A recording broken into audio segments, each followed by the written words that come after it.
Hello everyone, this is Professor Hasselman, and this is History 107. In today's lecture, we're going to be talking about abolition of slavery and serfdom.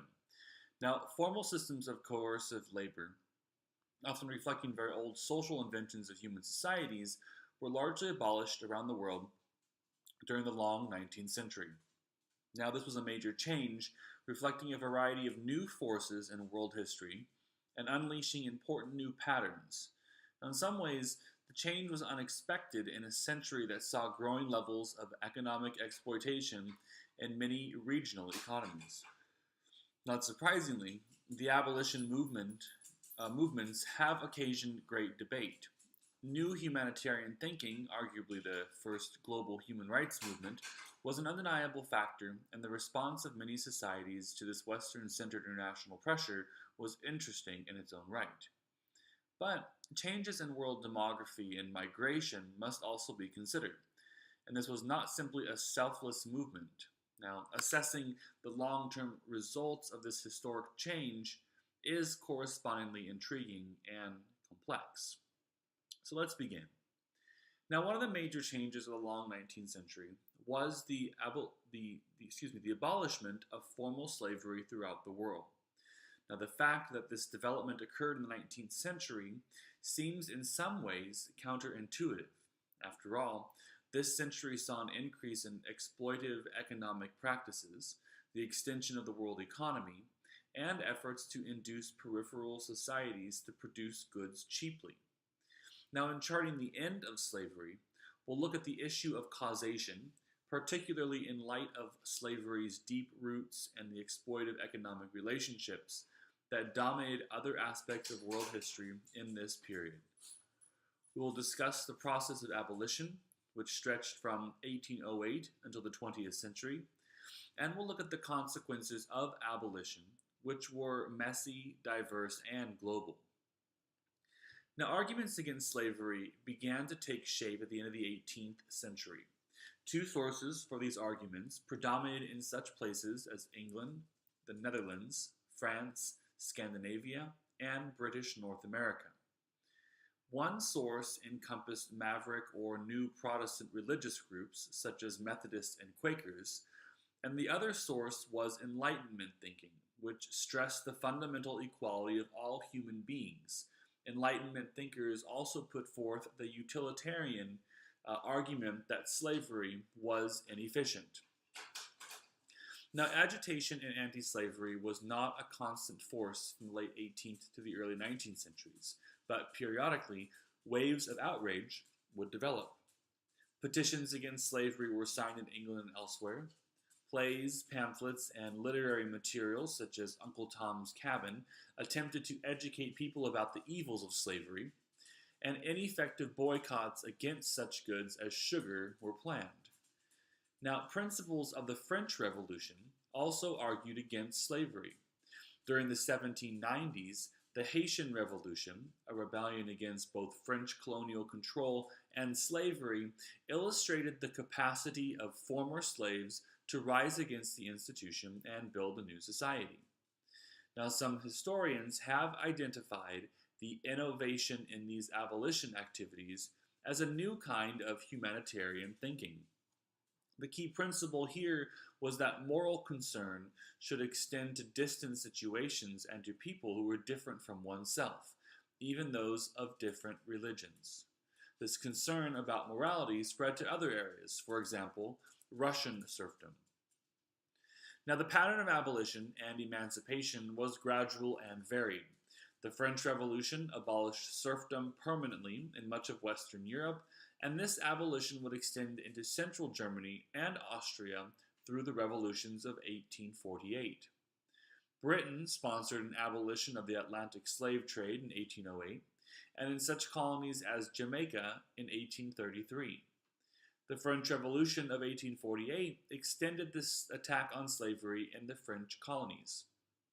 Now, in some of the Latin American independence wars in the early 19th century, for example in Mexico, the abolition of slavery was part of the process of revolt. Now, in the larger slaveholding societies in Latin America, however, emancipation occurred noticeably later.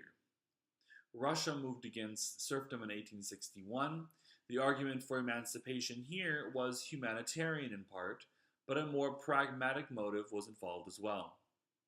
The question of why abolition occurred at this time is not easy to answer. The emergence of humanitarian arguments and campaigns played a role in abolitionist movements. The argument that slavery and harsh serfdom were found to be uneconomical at the time is probably incorrect. Slavery was still economically effective in producing sugar and cotton. Some scholars have argued that some of the more fervor devoted to attacks on slavery, the moral fervor devoted to attacks on slavery, was designed to distract industrial workers in northern England and elsewhere from their plight.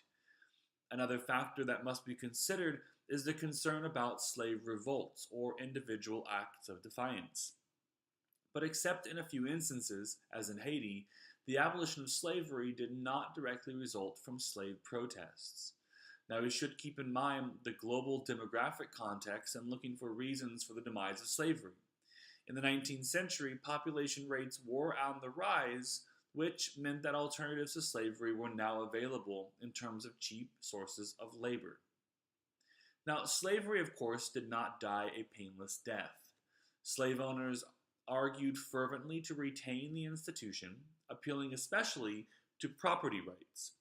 Now, this argument was used by planters in the American South and Russian landlords. American slave owners and Russian aristocrats argued that slavery was essential for providing guidance and motivation to childlike peoples.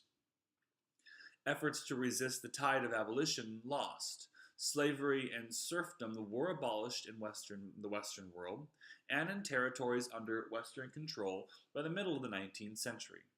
Slavery and serfdom were abolished in Russia and the United States in the 1860s. Lincoln's Emancipation Proclamation was certainly motivated by some sense of the injustice of slavery, but also by world opinion. Abolishing slavery in the secessionist states was a means of conciliating French and British public opinion, which was otherwise slightly inclined to sympathize with the South against the competitive industrial North. Slavery was attacked by European imperialists as they moved into Africa. The white man's burden argument viewed imperialism as essential to counter the growing use of slavery in the 19th century African economy. Now, the abolition of slavery extended to parts of Latin America, such as Brazil, in 1882. Later in the 19th century and into the early 20th century, anti-slavery forces began to attack slavery in parts of the Middle East. By about 1923, the formal legal institution of slavery was effectively ended. The abolition of serfdom was a little less systematic. In the later 1860s, serfdom was abolished in parts of Eastern Europe, such as Romania, in the wake of Russian reforms. Now, we can divide the consequences of abolition into four categories. The immediate results of emancipation were very different. When slavery was abolished in Jamaica, way stations were established in which former Jamaican slaves might be bound to apprenticeships for years. After Russian emancipation of the serfs, a formula was designed to give peasants access to land while preserving the aristocracy. Some have argued that one consequence of the abolition of slavery in the Americas was an increase in racism. Now, many societies saw efforts to revive conditions that had some similarity to slavery. In Brazil, orphans were brought into the labor force without choice and treated as slaves until they became adults. In the Belgian Congo, African laborers were forced into the mines on pain of physical mutilation. Slave-like conditions might also result from harsh sharecropping systems in which people could work the land only if they agreed to heavy taxation as a result of their tenure. In many factories in Mexico and the United States, conditions of indebtedness were used to tie workers to the factory owners. In more recent times, Asian workers in some U.S.-controlled Pacific islands were held under threat of deportation. Now, with slavery abolished in the Americas, labor needs had to be met by immigration. Sources of immigration to Latin America and elsewhere included southern and eastern Europe, as well as Asia and India. The moral outrage that had been mobilized against slavery did not end with the institution's abolishment. In the later 19th century, petitions and education campaigns were directed to new evils, such as the exploitation of workers in the Belgian Congo or the phenomenon of white slavery. Now, by the end of the 19th century, organizations to mobilize world opinion applied their efforts to other situations of perceived injustice. This consequence was of great importance for the 19th and 20th centuries, and is the final legacy of this interesting movement in the history of the world in the long 19th century. Now, this is the end of today's lecture, and this lecture was on slavery and the abolishment of slavery in the 19th century.